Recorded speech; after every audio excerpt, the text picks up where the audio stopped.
Are you being annoyed by the Debug Core module DLL error causing system instability? I'm Sophie Chen, a senior Windows support engineer, and I'll walk you through the diagnostic steps to fix your execution path.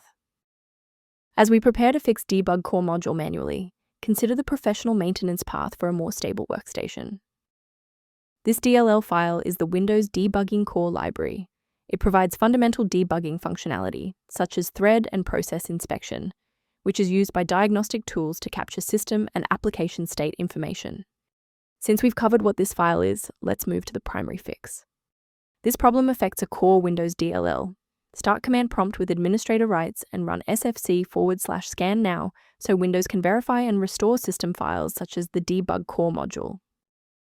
In cases where the official installer remains ineffective, we must escalate to a manual review of your system's active runtime state. A quick reboot can determine if the error is transient.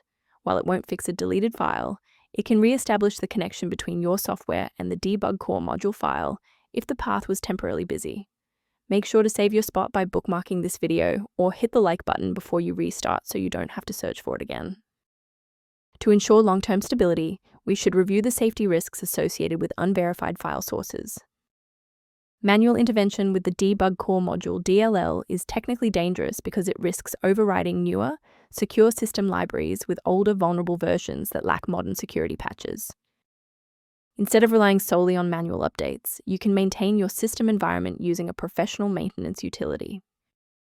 If missing library references are recurring, the software linked below provides general information on maintaining the Debug Core module. If we successfully synchronize the missing library for the Debug Core module today, liking this video helps others find the solution.